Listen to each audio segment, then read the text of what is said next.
안녕하세요. 웹기획 마인드갖기 강좌를 진행하고 있는 최준호입니다.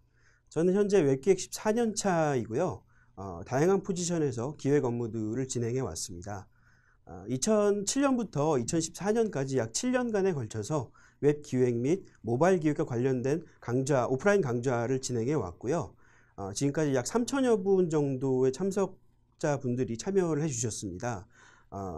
지방에 거주하고 계신 분들이나 혹은 바쁜 업무로 인해서 미처 오프라인 강좌에 참석하기 어려우신 분들을 대상으로 해서 본 강좌를 기획하게 됐고요. 물론 이제 그 현장에서 진행을 하고 있는 오프라인 강좌에 비해서 어떤 현장감 있는 노하우를 공유한다거나 혹은 그 기타 오프라인 강좌를 통한 실시간 피드백을 나누는 데에서는 분명히 한계가 따를 수밖에 없을 것 같습니다. 하지만 기존의 오프라인 강좌에서 미처 담지 못했던 그런 내용들을 온라인 강좌에서 한번 담아보고자 노력을 해봤습니다. 그럼 바로 시작해 보겠습니다. 사칙연산. 이 사칙연산의 계산 방법을 알고 계신가요? 우리가 이 개념, 이 사칙연산을 계산하기 위해서는 사칙연산의 계산하는 순서에 대한 개념을 알고 계셔야 됩니다. 다 아시다시피 곱하기 나누기 더하기 빼기 순으로 계산을 하게 됩니다. 기획이라는 분야 자체도 어떤 이런 개념을 중심으로 해서 발전해 나가는 그런 분야입니다. 즉 상당히 창의적인 분야라고 할 수가 있겠고요. 그 창의적인 분야에서 우리가 과거에 외우던 구구단과 같은 방식의 어떤 노하우만으로도 충분히 업무를 수행할 수 있습니다. 근데 하지만 시간이 지나면서 점차 어떤 그 개념에 대한 접근이 분명히 필요한 상황이고요. 그 상황을 충분히 커버하지 못하게 되면은 기획자로서의 발전은 없다라고 생각을 합니다. 그래서 이런 개념에 대한 이해가 10년 후에 여러분들의 위치, 그 위치가 지금 현재의 위치인지 아니면 10년 후에 더 발전하는 위치인지는 그런 어떤 개념의 이해가 가장 중요하지 않나 생각이 됩니다. 기획에서는 정답은 없습니다. 오로지 현답만 존재할 뿐입니다. 저도 역시 정답을 알려드리진 않습니다. 제가 알고 있는 노하우를 중심으로 제 생각을 전달해 드리는 그런 시간이 되겠습니다. 그렇기 때문에 여러분들은 이 현답을 바탕으로 해서 여러분들이 충분히 응용하고 고민하는 것을 통해서 여러분들의 어떤 기획적인 역량을 발전시켜 나갔으면 하는 그런 바람입니다. 제 1강에서는 웹 기획자가 갖춰야 될 마인드를 중심으로 해서 강의를 진행하도록 하겠습니다. 두 개의 파트로 구성이 되어 있습니다. 웹 기획자의 어떤 정의와 역할, 그리고 기획자가 갖춰야 될 기반 능력, 이 두 가지를 설명을 드릴 건데요. 웹 기획자가 갖춰야 될 마인드, 무엇이 있을까요? 인내심, 혹은 끈기, 혹은 긍정적인 마인드. 여기서 이야기하고자 하는 마인드는요, 기획자의 어떤 생각을 정리를 하는 그런 마인드가 되겠습니다. 기획자가 생각을 하는 방법, 그리고 기획자의 어떤 그런 그 고민 방법들을 중심으로 이 마인드가 결정이 된다라고 생각을 하는데요. 그럼 지금부터 그 마인드에 대한 내용들을 정리를 해보도록 하겠습니다. 먼저 웹 기획의 용어를 한번 정리를 해봅시다. 웹 기획 어떻게 정의를 해볼 수 있을까요? 바로 수단과 목적으로 구분을 할 수가 있습니다. 즉 비즈니스 기획을 하는 데 있어서 웹이란 도구를 활용한다는 개념으로 이해를 하시면 되겠습니다. 즉 우리가 웹사이트를 만드는 목적이 무엇인가를 고민하셔야 되는데 어떤 목적이 있을까요? 트래픽을 높이기 위한, 혹은 회원가입을 올리기 위한, 혹은 돈을 벌기 위한, 우리는 분명히 그 궁극적인 목적을 가지고 있다라고 볼 수가 있겠습니다. 근데 하지만 상당수의 주니어 기획자분들은 이 목적을 우선시하지 않은 상태에서 수단, 즉 웹사이트를 만드는 것이 목적이고 여기에 비즈니스를 녹여낸다라는 그런 개념으로 이해를 하시는 경우들이 있습니다. 근데 하지만 이건 분명히 잘못된 이해고요. 이 수단과 목적, 목적을 먼저 충족을 시킨 그런 상태에서 수단이 따라가야 된다는 겁니다. 즉 수단이 웹이 됐던, 모바일이 됐던, 상품이 됐던, 마케팅이 됐던, 뭐 기타 등등의 어떤 수단이 됐건 간에 수단을 우선시하는 그런 어떤 기획의 습관을 버리셔야 됩니다. 수단이 우선시되게 되면은 잘 만든 혹은 이쁜 웹사이트는 만들 수 있습니다. 근데 하지만 절대로 돈이 벌리는 그런 웹사이트는 만들 수 없다라는 점 참고를 하시기 바라고요. 웹기획의 정의와 역할을 조금 더 설명을 드릴게요. 웹 기획자는요, 지금 보시는 과정처럼 어떤 그 서비스의 방향성을 고민을 하고 어떤 그 정보의 설계, 인포메이션 아키텍처를 구성을 하게 됩니다. 그 다음에 어떤 서비스에 대한 정책적인 부분들을 고민을 하고 그에 대한 세부적인 프로세스를 정리를 하게 됩니다. 그 다음 이제 우리가 흔히 스토리보드라고 이야기를 하는 인터페이스 디자인을 하게 되고요. 그리고 실무자들, 디자이너, 퍼블리셔, 개발자 등과의 어떤 실무자들과의 커뮤니케이션을 통해서 실제 상품들을 만들어내게 됩니다. 상품이 만들어진 상태에서 이제 정기적인 어떤 프로모션 그리고 필요에 따른 어떤 유지 보수에 대한 개념들이 들어가게 되는데요. 지금 보시는 과정들이 어떻게 보면 상당히 심플하게 정리가 되어 있지만 그 과정 중간중간에도 상당히 많은 일들이 있다라는 거 참고를 하시면 되겠습니다.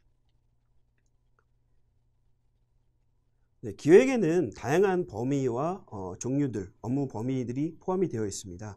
보시는 바와 같이 비즈니스 기획, 그리고 시스템 인티그레이션, SI 기획이라고 하죠. 그리고 서비스 기획, 그리고 마케팅 혹은 운영 기획이 그 범주에 해당이 되는데요. 모든 기획의 시발점이라고 할 수 있는 비즈니스 기획은요, 우리가 이제 쉽게 흔히 이야기를 해서 돈을 버는 방법을 고민하는 그런 포지션이라고 볼 수가 있겠습니다. 그래서 이를 통해서 어떤 비즈니스 모델을 발굴하거나 혹은 전략 가치를 수립하는 어떤 그런 기획 업무들을 맡게 됩니다. 그래서 모든 기획의 시작에서 이런 어떤 돈을 버는 방법들을 고민하게 되고요. 그 다음에 이제 어떤 그 정보 시스템을 설계하거나 구축을 하는 혹은 또 웹사이트 구축, 백오피스와 관련된 그런 서비스들을 구축하는 그런 포지션이 이제 SI 기획을 통해서 진행을 하게 되고요.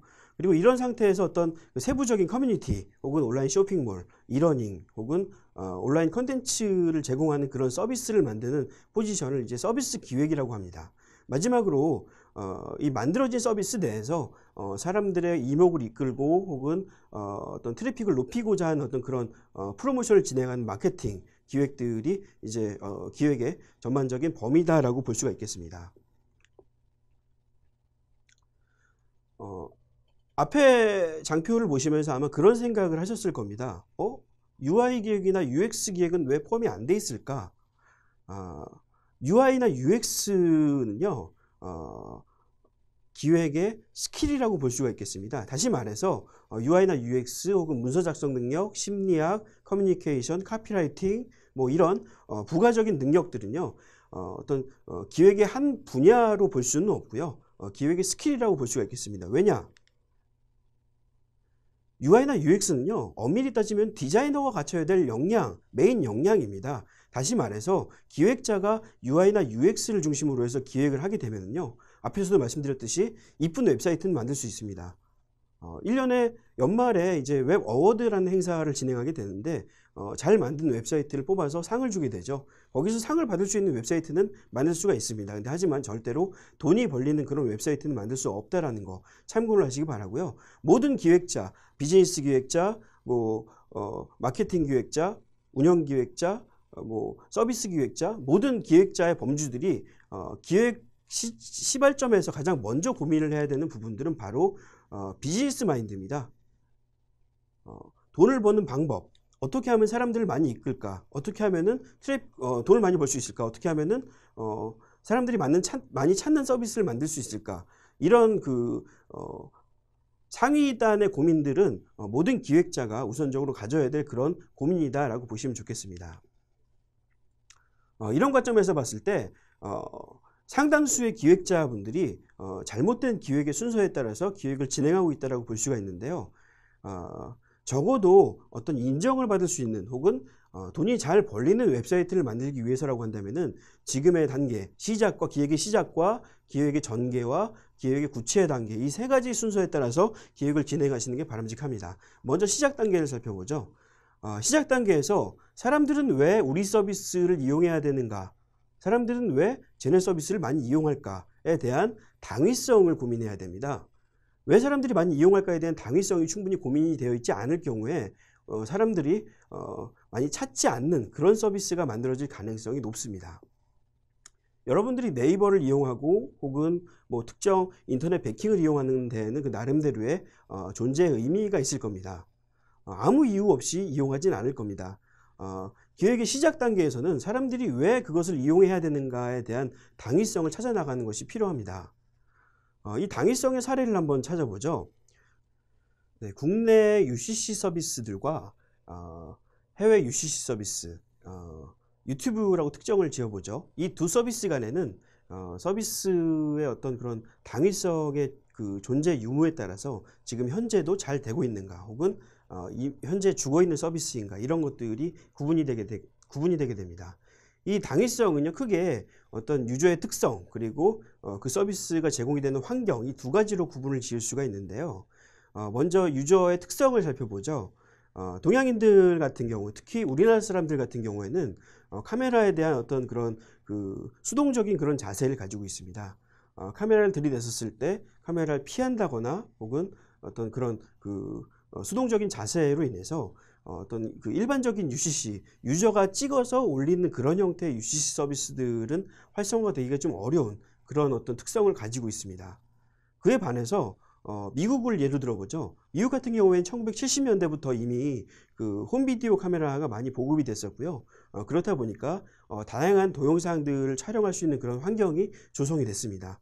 실제로도 가족 동영상, 뭐 어떤 그 가족의 성장 동영상, 뭐 파티 동영상, 결혼식 동영상, 이런 등등의 동영상 서비스들이, 동영상 콘텐츠들이 많이 그 촬영이 됐었고요. 그 촬영을 하는 거에 대한 거부감이 상대적으로 떨어진다라고 볼 수가 있겠습니다. 그리고 자신을 잘 표현하고자 하는 그런 니즈들, 이런 것들이 서양인들의 어떤 그 성향에 깔려 있다라고 볼 수가 있는데요. 이런 어떤 그 기본적인 유저의 특성이 있고요. 그 다음에 인프라적인 특성을 살펴보죠. 국내 어떤 그 UCC 서비스들이 한창 그 활성화돼서 실점해 보면은 이제 어떤 3G 서비스가 한창 프로모션을 하고 있었을 때였습니다. 즉 화상통화로 촬영을 할 수 있다, 화상통화를 찍을 수 있다, 어떤 이런 형태의 프로모션을 한창 하고 있었는데요. 그때 당시에 마땅히 촬영을 할 수 있는 수단이 그렇게 많지가 않았습니다. 캠코더가 많이 보급이 됐던 것도 아니고요. 그렇다고 해서 지금처럼 스마트폰이나 어떤 그 동영상을 촬영할 수 있는 그런 수단이 많은 것도 아니었습니다. 그리고 그 휴대폰으로 찍었던 동영상을 컴퓨터로 옮겨서 다시 변환을 해서 올리는 과정 자체도 그렇게 수월하지 못했습니다. 이런 과정을 봤었을 때 당시에 국내 어떤 UCC 서비스의 콘텐츠, 주요 콘텐츠들이 한 100%의 콘텐츠를 기준을 잡았을 때 한 95% 이상의 콘텐츠들은 유저가 직접 생산한 콘텐츠로 의미를 하기보다는 유저 카피 콘텐츠, 어떤 기존에 있는 콘텐츠를 편집하거나 복사를 해서 올리는 콘텐츠가 대부분이었다라고 볼 수가 있겠습니다. 물론 유튜브에도 그런 콘텐츠가 없는 것은 아닙니다. 하지만 상대적으로 높은 유저 크리에이티드 콘텐츠가 많이 올라와 있다라고 볼 수가 있겠습니다. 반면에 유튜브 서비스를 한번 비교를 해보죠. 유튜브는 나름대로 그 만들어진 당위성이 존재를 하고 있습니다.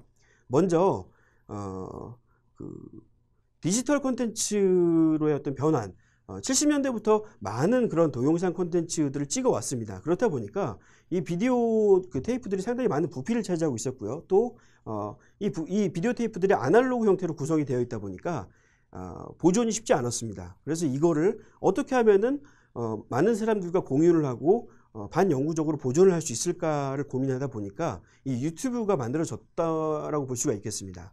그런데 국내 UCC 서비스들은 이런 어떤 그 유튜브가 생각했던 이런 당위성은 미처 고려하지 않은 상태에서 단순히 어떤 플래시 변환 기술을 중심으로 해서 서비스를 구축을 하다 보니까 서비스의 양적인 확장은 있었지만 그 질적인 확장을 가져가지 못함으로 인해서 지금 현재는 많이 죽은 그런 서비스가 됐다라고 볼 수가 있겠습니다. 이런 어떤 그 국내 UCC 서비스와 유튜브의 차이가 이런 기획의 시작 단계, 사람들은 왜 우리 서비스를 이용해야 되는가, 혹은 사람들은 왜 저쪽의 서비스를 이용하는가에 대한 그런 고민이 충분히 되지 않았기 때문에 이런 현상이 발생했다라고 볼 수가 있겠습니다.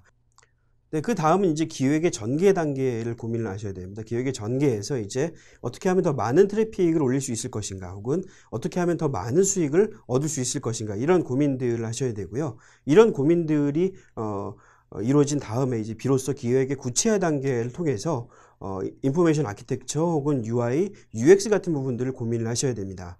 그런데 많은 기획자분들, 이제 보통 주니어 기획자분들이 처음 기획을 시작하면서 맡는 업무들이 이제 스토리보드를 만드는 업무들을 시작을 합니다. 그렇다 보니까 아무래도 이런 사람들이 왜 이런 서비스를 이용해야 되는가, 왜 우리 서비스를 이용해야 되나, 이런 당위성을 먼저 고민하기보다는 지시받은 업무들을 쳐내는데 급급한 그런 상황들이 꽤 많은 것 같습니다. 그렇다 보니까 이런 그 인포메이션 아키텍처나 UX 같은 부분들을 고민을 함으로 인해서 그 고민 단계에서 머무름으로 인해서 이제 기획의 전개 단계나 기획의 시작 단계를 충분히 반영하지 못한 그런 어떤 상황에 처하게 됩니다. 앞에서도 말씀드렸지만 잘 만들 수는 있습니다. 네, 하지만 잘 만드는 것만 가지고는 절대로 사람들이 찾지를 않습니다. 그렇기 때문에 우리가 버튼 하나를 왼쪽에 놓을지 오른쪽에 놓을지 고민하는 것도 역시 마찬가지로 어떤 기획의 시작 단계에서부터 고민이 이루어져야 된다는 거죠. 그런 디테일한 내용들을 고민하다 보면 자연스럽게 전개 단계를 망각하게 되고, 더불어서 그 더 상위단에 있는 그런 시작 단계까지도 충분히 고민을 하지 못함으로 인해서 서비스가 어떤 정상적이지 못한 그런 서비스로 상황이 만들어지는 경우들이 꽤 많다라는 것 잊지 마시기 바랍니다. 그래서 이런 상황들을 잘 케어하기 위해서는요, 다음에 세 가지의 정의들을 잘 알고 계셔야 됩니다. 먼저 기획자는 본인이 만들고자 하는 서비스에 대한 이해도가 높아야 됩니다. 기획자 본인이 자기가 만드는 서비스에 대한 충분한 이해도를 갖지 못하는 상황의 경우에는 자칫 그런 어떤 서비스의 결과, 만들어진 기획의 결과가 어떤 큰 차이가 벌어지게 됩니다. 그렇기 때문에 본인이 만드는, 혹은 본인이 직접 기획하지 않았더라도 본인이 어떤 그 사수나 혹은 팀장한테 지시받은 그런 업무라고 할지라도 왜 이걸 만들어야 되는가, 왜 이걸 기획해야 되는가에 대한 기획의 이해도, 그리고 그 기획의 배경들을 잘 고민을 하시는 것들이 필요하고요. 이런 그 기획의 서비스, 그 기획 서비스의 이해도를 바탕으로 해서 명확한 전달이 가능해야 됩니다. 여기서의 명확한 전달은요, 디자이너나 개발자 혹은 뭐 퍼블리셔, 마케터, 이런 사람들을 대상으로 해서 이 서비스가 무엇이고 어떤 구조로 기획이 되어 있다, 어떻게 만들어야 된다, 이런 것들을 의미를 하는데요. 이 전달이 제대로 안 될 경우에 그 서비스는 산으로 갈 수밖에 없습니다. 기획자, 디자이너, 개발자, 이런 그 여러 포지션의 사람들은 다 나름대로 그 서비스를 성공시키기 위한 방향들을 가지고 있습니다. 근데 이 방향이 각각 달라요. 기획자는 A라는 방향으로, 디자이너는 B라는 방향으로, 개발자는 C라는 방향으로. 이랬을 때 왜 이 서비스를 만들어야 되는가에 대한 명확한 전달이 이루어질 경우에 하나의 접점으로 모아진다라는 거죠. 그래서 이 접점을 통해서 서비스를 성공시켜 나갈 수가 있고요.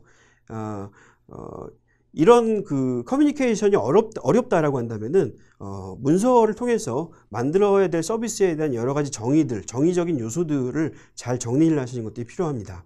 마지막으로 상대의 업무 능력 및 스케줄까지도 파악을 할 수 있어야 됩니다.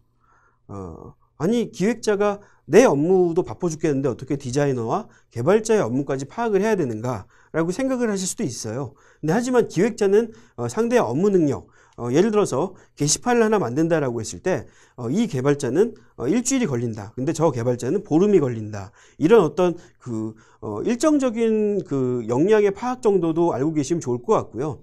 그리고 그 사람이 현재 어떤 업무를 진행하고 있고 이 다음에 어떤 업무를 진행할 것이다에 대한 그런 스케줄도 잘 이해를 하시면 좋을 것 같습니다. 저도 성격이 참 내성적인 편인데요. 저처럼 성격이 내성적인 분들 같은 경우에 직접 커뮤니케이션 하기가 좀 어려운 경우들이 있어요. 직접 가가지고 스케줄이 어떻게 되세요? 이런 거 물어보기 참 어려운 경우들이 있습니다. 그럴 경우에는 이제 가장 쉽게 그 사람의 스케줄을 확인할 수 있는 주간 업무 보고서를 참고를 하시면은 그 사람이 과거에 어떤 일을 해왔고 지금 현재 어떤 일을 하고 앞으로 어떤 일을 할 것인가에 대한 그런 스케줄을 잘 파악할 수 있다라는 점 참고를 하시기 바랍니다. 그래서 이런 그 세 가지의 어떤 그 정의들이 있다라는 거 참고를 하시기 바라고요. 이런 그 정의들을 잘 케어하기 위해서는요, 적어도 이런 그 세 가지의 기반 능력, 기획자가 꼭 갖춰야 될 기반 능력을 알고 계셔야 됩니다. 먼저 생각하고 받아들일 수 있는 열린 사고, 그리고 장르를 가리지 않는 다양한 배경 지식, 그리고 이런 지식과 논리력을 바탕으로 하는 작문 능력, 이 세 가지입니다. 이 세 가지는요, 기획자의 성장의 밑바탕이 되는 상당히 중요한 기반 능력이라고 볼 수가 있겠습니다. 기획이라는 분야는요, 절대 정체되어 있지가 않습니다. 쭉 흐르는 방향이죠. 흐르는 분야라고 볼 수가 있는데, 이런 흐르는 분야에서, 과거에 내가 가지고 있던 어떤 정답, 내가 가지고 있던 정의들, 이런 정의들만 가지고 기획을 하게 됐을 때 상당히 위험한 결과물이 나오게 됩니다. 제가 처음에 기획을 배웠을 때 어떤 그런 정의들을 한번 이야기해 볼까요? 저 때는요, 표준 해상도를요, 800에 600으로 잡았습니다. 근데 지금은 최소 해상도가 1024-768 기준으로 해서 웹사이트를 제작을 하게 되죠. 제가 과거의 노하우만 가지고 이런 어떤 웹사이트 기획을 했다라고 했을 때는 잘못된 기획이 나올 수밖에 없다라는 거죠. 그렇기 때문에 늘 새로운 것을 받아들이고 자기가 가지고 있는 어떤 그런 기존 정의라고 할지라도 이거를 새로운 게 들어왔을 때 이걸 받아들일 수 있는 그런 열린 사고가 필요하다라는 거, 이게 첫 번째고요. 두 번째로는 저는 기획자한테 있어서 불필요한 지식은 없다라고 생각을 합니다.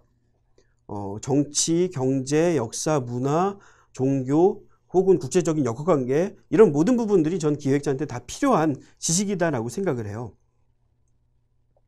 이 지식들은요, 하나의 지식만 가지고는 절대로 좋은 성과를 얻을 수가 없습니다. 이 지식의 융합을 통해서 좋은 시너지가 날 수 있다는 거죠. 예를 들어서 제가 정치와 관련된 커뮤니티를 하나 만든다라고 가정을 해봅시다. 그랬을 때 정치와 관련된 지식만 알고 있으면 되냐? 그렇지 않아요. 물론 그것만 가지고 웹사이트를 만드는 건 나쁘지 않습니다. 근데 하지만 재미가 없어요. 여기에 어떤 스포츠적인 다이나믹한 요소들, 어떤 뭐 레드 카드나 옐로우 카드나 이런 어떤 스포츠적인 요소들을 도입을 하게 되면은 상당히 리드미컬하고 다이나믹한 서비스를 만들어낼 수 있을 것 같습니다. 그래서 이런 어떤 다양한 배경 지식, 물론 좁고 깊은 지식도 필요해요. 근데 하지만 이것보다도 어떤 머릿속에서 인덱싱을 할 수 있는 그런 능력, 머릿속에서 어디에 가면은 어떤 정보를 찾을 수가 있구나 하는 어떤 그런 목차에 대한 능력, 목차에 대한 부분들만 잘 머릿속에 담고 있다라고 한다면은 저는 지식을 쌓는데 충분히 도움이 된다라고 생각을 하고요. 깊은 지식을 쌓는 것도 중요하지만 넓은 지식, 다양한 분야의 지식을 쌓는 것도 필요하다라는 걸 말씀드리고 싶습니다.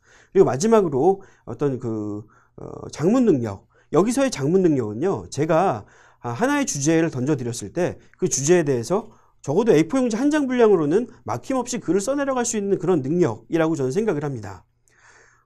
이렇게 말씀을 드리면은, 아니, 글 쓰는 능력과 기획하는 능력이 무슨 관계가 있을까라고 생각을 하시는 분들이 있을 것 같아요. 예를 한번 들어보죠. 최근 일본의 우익적인 행보가 국내에 미칠 파급 효과에 대해서 서술하시오라는 그런 주제가 나왔다라고 했을 때 어떤 생각들을 하실까요? 아마도 저거는 내 주제, 내가 알고 있는 혹은 내가 관심을 가지고 있는 분야가 아니기 때문에 잘 모르겠다. 혹은 저것과 기획이 무슨 상관이 있을까라고 생각을 하실 수도 있을 것 같아요. 근데 상당한 연관성이 있습니다. 먼저 앞에서 제시한 주제에 대한 글을 잘 쓰기 위해서는요, 배경 지식, 그리고 유저의 환경, 장문 능력, 이 세 가지를 잘 알고 계셔야 됩니다. 먼저 배경 지식을 살펴보죠. 앞에서 제시한 주제를 잘 이해하기 위해서는요, 정치, 경제, 문화, 종교, 국제적인 역학관계를 이해를 하고 계셔야 되고요.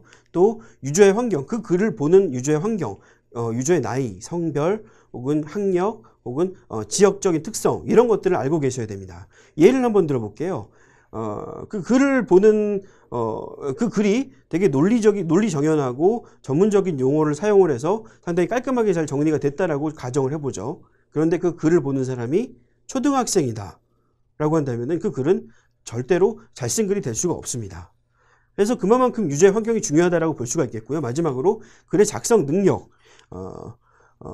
글의 프로세스라고 할 수 있는 기승전결, 그리고 어떤 글의 문장력 혹은 글의 논리력, 이런 부분들이 필요한 어떤 그런 역량이다라고 볼 수가 있겠습니다. 이런 특징들을 잘 살펴보면요, 사실 글을 쓰는 과정과 기획을 하는 과정이 상당히 유사하다라고 볼 수가 있습니다. 그렇기 때문에 지금 이 시점부터라도 가능하다라면은 글쓰기 연습을 통해서 기획적인 역량을 키워나가려는 그런 노력들을 해보시면 좋을 것 같아요. 사실 글쓰기, 얼마만큼 글을 써야지만 기획에 좋은 영향을 미칠 수 있을 것인가, 그거는 기한이 없습니다. 기획자라는 타이틀을 달고 있는 내내 글을 쓰셔야 돼요. 저 역시도 제 블로그를 통해서 계속 글을 쓰고 있고요. 이런 글쓰기가 어느 순간 끊어지게 되면요, 자연스럽게 그런 글쓰기 역량이 줄어들게 됩니다. 그렇기 때문에 글이라는 것들은 계속 지속적으로 써 나가는 그런 연습을 하셔야 되고요. 어렵게 생각하실 필요 없습니다.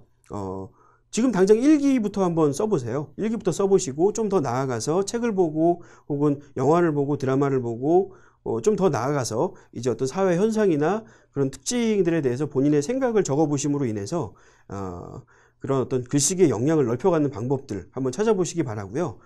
더 좋은 방법은요. 다들 블로그 하나씩 가지고 계시죠? 이 블로그를 통해서 글을 한번 써보시는 겁니다.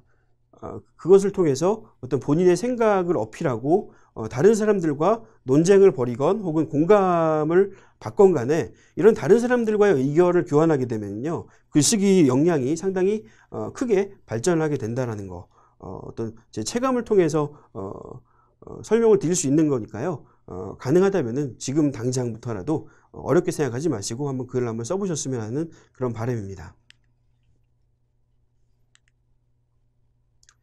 지금까지 기획자의 어떤 기반 능력에 대한 부분들, 그리고 어떤 기획자의 역할과 정의를 설명을 드렸는데요. 마지막으로 기획자가 꼭 갖춰야 되는 어떤 그런 세 가지의 어떤 그 능력을 추가적으로 좀 설명을 드리도록 하겠습니다. 기획자는요, 이 커뮤니케이션 능력, 그리고 관찰력, 그리고 어떤 기획자로서의 마인드, 이 세 가지를 갖추고 있어야 됩니다. 이 세 가지가 100% 찼었을 때 우리는 완성된 기획자다라는 이야기를 합니다. 그런데 여기서 끝나는 것이 아닙니다. 여러분들은 지금 현재 웹기획을 하고 있지만 좀 더 나아가서 모바일 기획을 할 수도 있고요. 그리고 스마트 TV에 들어가는 어떤 그런 애플리케이션 혹은 스마트폰에 들어가는 그런 모바일 웹이나 애플리케이션을 기획한다거나, 그리고 최근 이제 웨어러블이 어떤 그 이슈가 됨에 따라서 이제 시계에 들어가는 애플리케이션까지도 기획을 해야 되는 그런 상황에 다다랐습니다. 이 얘기는요, 단순히 커뮤니케이션이나 관찰력이나 어떤 기획적인 마인드만 가지고 커버하기 어렵다라는 거고요. 필요에 따라서 추가적인 스킬들을 장착을 하셔야 됩니다. 근데 이 스킬들은요, 누가 이것 좀 장착하세요라고 이야기를 하지 않습니다. 필요에 따라서 여러분들이 찾아 나가서 장착을 해야 됩니다. 그 스킬이 무슨 어떤 기술력이 됐건 아니면은 트렌드 캐치 능력이 됐건 간에 이런 새로운 스킬들을 여러분들이 직접 찾아서 발굴을 해서 본인의 것으로 장착을 해야지만 비로소 어떤 그 성공적인 기획자의 테크트리를 밟을 수 있다라고 저는 생각을 합니다. 네, 1강 마무리하겠습니다. 1강에서는 기획자의 마인드, 웹기획의 마인드에 대한 내용들로 강의를 진행을 했는데요. 좀 더 구체적으로 기획자가 갖춰야 될 역량, 그리고 기획자의 어떤 역할, 그리고 기획자가 기획을 했을 때 생각을 하는 방법들에 대한 내용들로 1강을 준비를 해봤습니다. 어떠세요? 벌써 질리시나요? 이 개념적인 부분들 사실 좀 재미가 없을 수도 있습니다. 근데 하지만 이 개념을 얼마만큼 이해하느냐에 따라서 저는 기획자의 성장의 폭이 결정이 된다라고 생각을 합니다. 사실 주니어 기획자라고 분류를 할 수 있는 1년차에서부터 5년차까지의 기획자들은요, 이런 개념적인 기반이나 어떤 기반 능력들이 그렇게 중요하진 않습니다. 실제로 업무의 내용들을 보더라도 1년차에서부터 5년차까지의 기획자들이 하는 업무들을 보면은 거의 기획자 주도적인 업무라기보다는 팀장이나 혹은 사수들이 지시를 내려서 진행하는 업무들이 대부분이죠. 근데 하지만 시니어 기획자로 넘어가는 시점에 이르러서는 이제 기획자 본인이 생각을 하고 기획자가 주도적으로 업무들을 진행을 해야 됩니다. 이러한 상황에서 기획자의 기반 능력 혹은 기획의 개념들을 얼마만큼 이해를 하고 있느냐에 따라서 저는 그런 기획의 역량이 결정이 되어진다라고 생각을 합니다. 이 기획의 기반 능력은요, 지금 이 시점, 처음 시작하는 시점에서부터 노력을 하고 쌓아 오셔야 돼요. 이게 시간이 지나면 지날수록 그 갭이 늘어나게 되고요. 이 간극은 절대로 따라잡을 수가 없습니다. 이 간극에 따라서 저는 여러분들이 지금 현재 어떤 그런 실력에서 머물러 있느냐, 혹은 이 앞으로 이 다음 스텝으로 넘어가느냐가 결정이 된다라고 생각을 해요. 무협지를 좋아하시는지 모르겠습니다. 무협지를 보시면요, 그 사람의 무공이 늘어나는 단계가 있습니다. 무슨 신경합일, 화경, 현경, 생사경, 이런 단계들이 있는데요. 이런 단계들을 깨나가기 위해서는요, 단순히 많은 경험을 한다고 해서 그 단계로 진입을 할 수가 없습니다. 얼마만큼 생각을 하느냐, 얼마만큼 고민을 하느냐, 얼마만큼 깨달음을 얻느냐에 따라서 저는 그 다음 단계로 나아갈 수 있다고 생각을 하고요. 기획도 마찬가지라고 저는 생각을 합니다. 지금 당장은 제가 말씀드리는 이런 내용들이 직접적으로 와닿지 않을 수 있습니다. 하지만 속는 셈 치고 한번 체득해 보시면 좋을 것 같아요. 1강 여기까지 마치도록 하겠습니다. 감사합니다.